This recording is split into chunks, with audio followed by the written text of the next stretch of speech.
Looking at the title of this conversation we're about to have, you'll be wondering, okay, exactly what does that mean? Becoming president, a citizen's guide. I'm not the one that's going to answer that question. That question is from Magnus Oyimbe, who joins us here in our studio. He's an entrepreneur, public policy analyst, and development strategist. Thanks for joining us this morning. Thank you for having me. First of all, why would you name a book Becoming President of Nigeria a Citizen's Guide? I mean, it looks like, what, I call it textbook now for how to be president of Nigeria. Exactly. That's how a lot of people are misconstruing it. They think it's like a manual, like a how-to book. Like when you buy a television set, that you have the manual inside, it tells you how to set it up and all that and all that. That's not exactly what it is. Somebody reviewed it recently, Dr. Chidi Amucha, and actually, pointed out all this, that the book is far deeper than that. And it is. Actually, I went into the origins of Nigeria from when the British amalgamated the provinces, the northern and southern protectorate for business reasons, for economic reasons, and Nigeria became. Then, after a lot of evolution, we're where we are right now. When Nigeria evolved, first of all, it was much easier because there were unifying factors, like trade, for instance. Nigerians were trading between each other. The northern side was trading with the southern side. So there was a lot of interactions. The northern side was trading in cattle, and they were going all the way from Kano and the rest of the north to Enugu. I actually followed the trade when I used to be a broadcaster with NTA. I was doing Newsline. So I was intrigued by how they managed, because it's not all of the cattle dealers or traders or herders that trekked all the way from the north. Some actually went by other means. But I followed the trail from Kano all the way to Enugu, where I met a certain Musa who spoke Igbo without Hausa inflections perfectly. He was born there. His children were growing up there. They were, by all means, all estimation, looking like Igbo people. But they were from the north. They were from Kano, they were from Katsina and Sokoto and all that. But they had gotten acculturated. They are acculturized. They have become used to the place. And they were coping. They were doing well.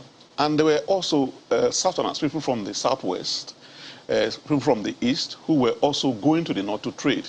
The southwest were selling, the southwest people, like the Yoruba people, for instance, were selling kola nuts.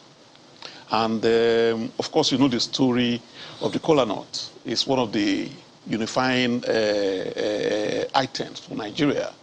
The Yorubas grow it, the Igbos eat it, speak about it the most, the Hausas eat it the most. So it was one thing uniting us and whatever. So trade was going on. The Igbo people were going there to be artisans. They were, bricklayers. They were auto spare parts dealers. They were pharmacy operators and stuff like that. So there was interaction, and there was no problem. But I think over the years, these tensions arose.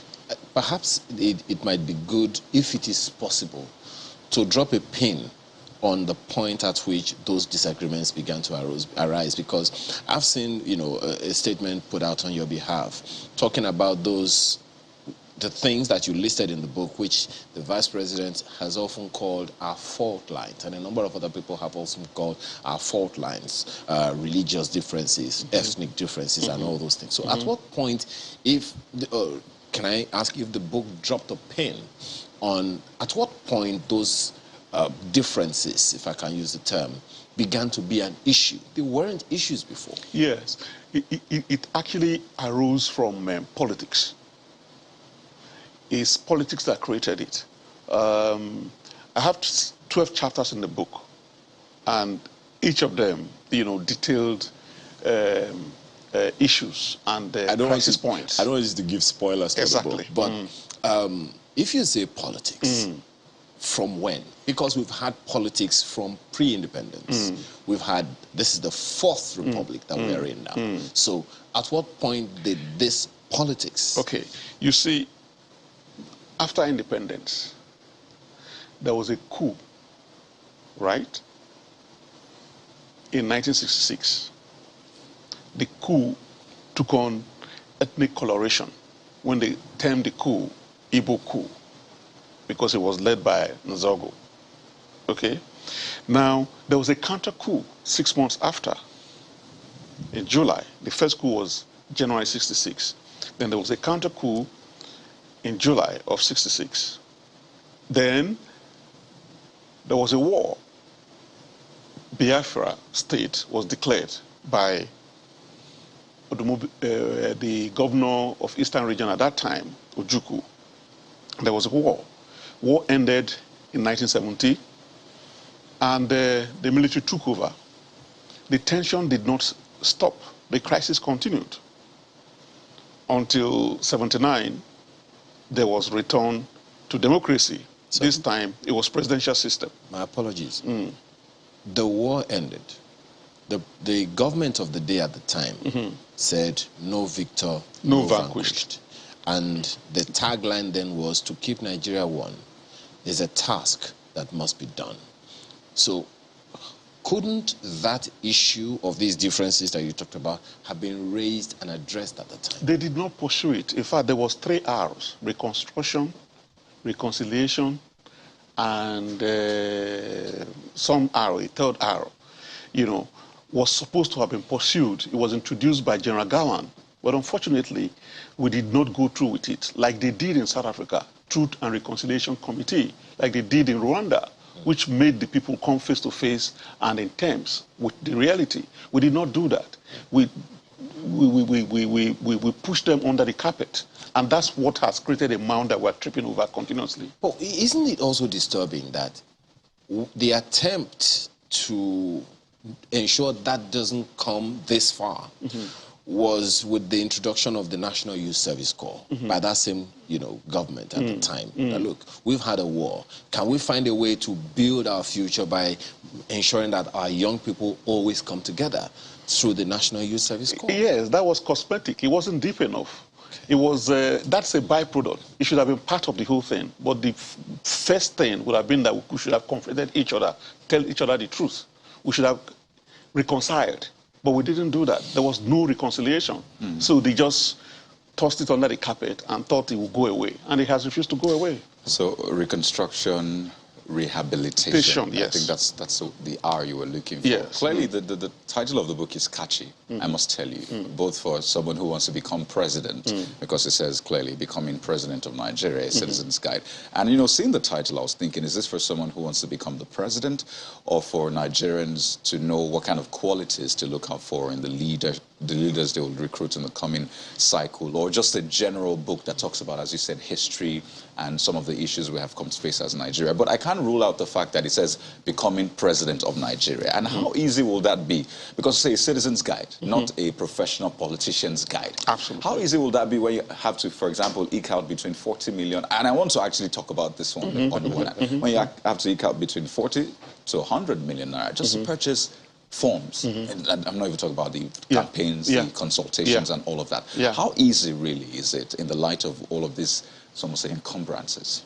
It's really terrible. Actually, a colleague of ours, Chris Obusi, the owner of some radio stations, actually, when I was having a conversation with him, mentioned to me, or retorted when I told him what the purpose of this book was, that it's to enlighten Nigerians and give them hope that anybody can become president of Nigeria based on the Constitution of Nigeria. Your age and stuff like that, and your educational qualification, which is minimum, whatever, and stuff like that. And he said no. So I said, listen, out of the 5 people who have been presidents of Nigeria since independence, 3 have been teachers, ordinary school teachers, like that they used to say their reward is in heaven. And the other 2 have been soldiers, as they say, bloody soldiers. So it's not, we have a democracy, it's not an aristocracy, it's not an oligarchy, it's not a monarchy. So everybody, anybody could become president of Nigeria, if you really aspire to becoming president of Nigeria. But when I was writing this book, the amount of money required for you to purchase nomination form was for the APC 15 million naira. And I remember in 2015, when the incumbent president, Buhari, had to pay 15 million naira for his ticket, he was furious. He was shouting blue murder, that why would that be? But unfortunately, 8 years after, it's 100 million. So it now makes, it has created a kind of impression, contrary to the impression I was trying to create, that anybody can become president of Nigeria. If it's so prohibitive to procure a nomination form, then it's not for anybody or for everybody. 100 million is a lot of money, I agree with you. 40 million is a lot of money. I already complained that 40 million that was set by the PDP was too much, and I was complaining that a friend of mine, like Dele Momodu, who has not been in public office, or Showore and Co., would be skimmed out because they may not be able to raise that kind of funds, but for one reason or the other, they've been able to do so. So it's unfortunate that that is the situation, but the whole point about writing this book is to enlighten Nigerians about what Nigeria is about and create hope in them that they can aspire to become president, and it can happen because the examples I cited, ordinary people have become presidents. Just before Malkwe comes in from Abuja, I'd like to tie this back to the point you were making earlier. So this is essentially our recruitment process, the politics, the whole politic. And you said that this is what was responsible for, you know, exposing our fault lines. I'm still waiting for that point, really, when when politics started playing a major role in exposing our fault lines, perhaps in our history, if we can put our fingers on it. But in your book, or in the preamble, you talked about the entity Nigeria, and that's a term I've heard a lot. And I imagine it's meant to make a point, the entity Nigeria, not maybe the nation Nigeria, but it's always said the entity Nigeria. So is that a point that you're trying to pass across? How should we approach Nigeria, really? We're still not a nation yet, unfortunately. We're still chasing nationhood. And a lot of erudite authorities, you know, have spoken about it, from Shoinka to so many of them have spoken about Nigeria not being a nation. We're still disparate. You know, we're still ethnic nationalities that have not actually come together. We can, because we're not so much different from England. If you remember, the UK, you know, has 4 major ethnic groups. You know, the Irish, the Scots, and there are 4 of them. You know, there's no need to go into all the details. Switzerland, same thing, whatever, you know, and stuff like that. But we have refused to blend. The fault line that you were speaking about earlier arose from religion, or is being, you know, built on through religion. First of all, it started after the war. Don't forget that there was an Atine who was a politician and chairman of a council in Enugu many years ago. Hausa man from Sokoto. Don't forget that there's a village in Kano State, now a big town, where Rabiu Kwakwanso comes from. It was started by an Igbo trader, Okonkwo and Sons. Before it was being pronounced with Hausa inflection, it became Kwakwanso. Yes, it's Okonkwo and Sons. So there was integration. That's a very interesting one. People from both sides were living together. They were integrating. They had those ethnic differences. One part was from the Sahel and the Islamic. Another part was from the mangrove, you know, and stuff like that, and Christians. But they interrelated with each other. Just like we said, the people from UK are doing. The Welsh are different from the Scots. So there was opportunity, there was platform for us to cooperate.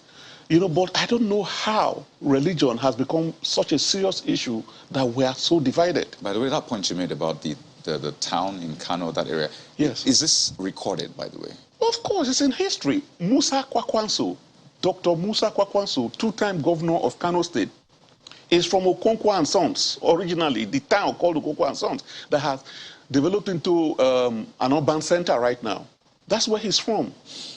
It's on record. Atine was a legislator of Igbo origin, of Hausa origin in Enugu. He defeated Igbo people in Enugu. I'm enjoying these history lessons. Of course, I'll go back to Yes, to take a look at yes. them. But let's toss this to Mankwe, because I know she's itching to come into this conversation. Mankwe. Well, I have to say, very interesting title to your book, sir. It's, I've only read reviews of it. I haven't seen the details of the book. But I'm wondering, I mean, if you were to look at what you have written so far, and I do not know if this is correlated with what is currently happening, even though I know that the timing of the release of the book is also quite auspicious. From all the people you have seen declaring right now, who do you really think stands a chance as an ordinary Nigerian? And this is very difficult because you might argue that a lot of people who have declared right now are the typical politicians. But who would you say are ordinary Nigerians who have just decided to throw their hat in the ring to see what could come of it? Do you really hold out a candle for any single one of them, whom you perceive as ordinary? Unfortunately, you know, I can't really identify any one of them as ordinary, in light of the fact that 40 million naira and 100 million naira can't be raised by an ordinary Nigerian. No matter how they try to spin it, that these monies are raised by communities and a group of friends and stuff like that, we know that, you know, that's not the case. So you really have to be somebody of means to be able to raise that kind of money to purchase nomination forms. So there are no ordinary Nigerians, you know, getting into it, unfortunately. And that was not the case when the people I mentioned earlier, like Shehu Shagari and Umar Yar'Adua and Goodluck Jonathan, who got in there by default, you know, went through when they were doing that. You know, so it's so, I don't know how to put it, you know, that it's so difficult to be able to put my finger on any ordinary Nigerian who is vying for that post right now. But what that means is that you have also excluded the other political parties. It will seem that you have limited the chances of any Nigerian who is serious about becoming president to being members of the two major political parties. Otherwise, they really don't stand a chance, do they? Yeah, that's the reality, really. You know, politics is actually not for the faint-hearted. It's actually not also a tea party. It's a very difficult thing. For you to be able to make any impact, you have to belong to a major platform. That's the sympathy I have for people like Kingsley Moghalu, who could have had a chance, or others who have not joined the main political parties, PDP or APC. And it's not peculiar to Nigeria. In the United States of America, if Trump did not join the Republican Party, he wouldn't have made the impact that he made. And if you recall, somebody like Ross Perot, he tried as an independent candidate over a very long time, and he didn't succeed. Bloomberg tried to come in, you know, with all his billions and all that. He didn't go far. So platforms matter, and because the platforms have structures spread across all the local government areas, all the wards and stuff like that, and whatever that you need to be able to carry you along. If you don't have such, you're not going to go far. So when, you know, I'm talking about becoming president of Nigeria, I'm actually talking about people who are going to be bidding for the job on the platforms of the two main political parties, the APC and PDP for now. Not unfair then when you say that you do not, I mean, they don't qualify to be president or to be ordinary, to be termed ordinary, if they can afford a 100 million naira form or a 40 million naira form. On the other hand, if you had 100 million naira in a fringe party, the chances that you'll even, you know, you might make the primaries of your party, but the chances that your votes will go beyond Abuja or your state of origin will be very slim. So isn't that quite an unfair assessment, so to to speak, because some people will say, well, I could still be ordinary. Let me give you the instance of someone whom we know has freshly come from the private sector. I'm trying to remember his name now. He's the chairman of, used to be chairman of Namath. Mazi Sam Ohabua, for instance. Okay, yeah, Mazi Sam Ohabua, yes. I do not know what sort of chance you give someone like that who we know has not held any public office in that sense. Well, he's been chairman of Pharmaceutical Organization of Nigeria, but I mean, beyond what obtains in the private sector, he doesn't really have much of a leg in politics, as we know. What would you say the chances of someone like that? And I really hate to pinpoint him, but I mean, you cannot say he's someone who doesn't have means. He certainly has some means, but you know, we also know that he's a pretty greenhorn in the political sphere. Maybe not new to Nigerian politics, but in terms of throwing his hat into the ring, he hasn't. I'm taking great pains to explain why I'm picking him. But what do you think the chances of? I mean, I think you also mentioned Mr. Dele Momodu as well. What would you say their chances are in picking forms within they picked up the forms at the primaries of parties who oftentimes prefer to have a consensus arrangement? Yes, indeed, I've had a dialogue about this with Bashir Dele Momodu, who's my friend. I actually gifted him a copy of the book, and he has also internalized the fact that the point that it's difficult for people like them, but I said it has to be incremental, that if they try again next time, they'll build it up. Even those in active politics, it's even difficult for them to make the presidency if they have not been able to build their tentacles across Nigeria. That's why I'm even saying it's even challenging for, even as we are clamoring, or people are clamoring for the presidency to go to the East, you're even saying, who is the person from the East who has the clout? There has to be a clout for you to be president of Nigeria. Let's take, for instance, President Olusegun Obasanjo became president because he was an head of state. The same thing for PMB, he helped them. As for Jonathan, he was vice president to Umar Yar'Adua. Umar Yar'Adua also rode on the back of his brother, who was chief of staff, Shehu, and also his father, who was a minister. Shehu Shagari was a minister in the Second Republic. He took over the job of late Obafemi Awolowo, actually, after he was jailed. So all these people had played a role nationally before they got to becoming the president of Nigeria. So it's not easy for anybody to just come out from anywhere and become president of Nigeria. It's not possible.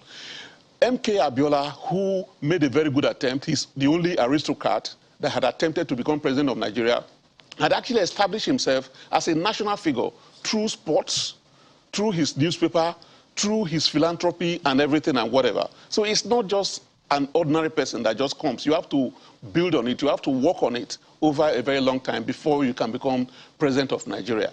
And these individuals, as you just mentioned, Mazi Sam Ohabunwa and probably Mr. Hayatuddin, you know, who are like rookies, just getting into it, it will be difficult for them. I think even people like Omoyele Sowore and Dele Momodu have better chance than these people because they have been in the system and they have been building up and their names are recognized as household names nationwide. But these people are just jumping into the fray. But doesn't that fly straight in the face of the argument that you're saying that anybody can become president of Nigeria? I said if you work hard for it. I didn't say you can just come and just jump into it and become a president of Nigeria. No, you have to work for it. It's incremental. You have to build on a block over a period of time. But you also talked about certain privileges that a number of these people have had. I mean, Shagari riding on the back of someone. Umaru Yar'Adua riding on the back of someone, the two former heads of states who became presidents, you know, riding on the back of their pedigree in the military and all of that. So not everyone Nigerian will be able to do that. Yes, I also said so, you know, and they pointed out that for you to become president of Nigeria, that you have to be popular. It's a popularity contest. And I said even in the United States of America, that, you know, a wrestler became a governor in Michigan. And an actor in the movies, Ronald Reagan, became president. And Schwarzenegger, a bodybuilder, became a governor. Even in Ukraine right now, Zelensky was a reality TV show actor. Okay. As a matter of fact... You didn't say comedian. Yes. People most times say comedian. Well, I have to be fair. Whatever, you know. Even a couple of days ago, President Biden, in addressing the media, the forum that they had recently, had to make a joke that becoming president of America is not a comedy show. Okay, you know, so it's a popularity contest. You know, perhaps this is why it's important to grab a copy of the book. It's not out yet, is it? It is out. Okay, yeah, it is. So you can grab a copy of it. Yes. I wanted to make this point as we wind down in about a minute or so. Zoning. We've talked consensus a little bit, touched on it, but zoning is also big this time around. Let's do like maybe a short appraisal of it. Has it really favored us as a country, zoning? No. And should we be doing that now? No, actually, I said zoning is creating zero-sum politics in Nigeria. You have to read the book. It's there. That zoning is creating zero-sum politics. Zero-sum politics means like when the Yoruba people are in charge, they put all their people, they build castles and everything and whatever with all their people backing them up, like Obasanjo's 8 years. Then he leaves. Then the Hausa takes over. The Hausa builds all his castle, okay, and stuff like that and whatever. And he leaves. Then the Igbo man comes and levels it. So we keep going back to ground zero instead of growing incrementally. So that has not helped. This book is going to be launched on the 10th of this month at Yar'Adua Center in Abuja, 10 a.m. And there's a panel of gentlemen like you, 4, each representing the 3 ethnic groups that we have in Nigeria. And they're going to talk about what we expect from the president of Nigeria 2023, the characteristics, the worldview. You know, we're going to set the agenda because as you were saying earlier, we should have by now started talking about the agendas of the presidential candidates. We should start seeing their manifestos. But we're not saying that. All we have been occupied with is rotation, consensus, direct, indirect, and stuff like that. We believe that, you know, hopefully by the time the primaries are done, they will get to the business of the day. Well, there are so many things to take you on concerning this conversation. Well, let me say this is a conversation starter. We'll have to sustain this some of the time. We have to thank you at this moment for being here. Magnus Onyibe is an entrepreneur and public policy analyst, author, Becoming President of Nigeria, A Citizen's Guide, and so many other things, so many other feathers to his cap. Thank you so much. Thank you very much for having me. This morning. Thank you.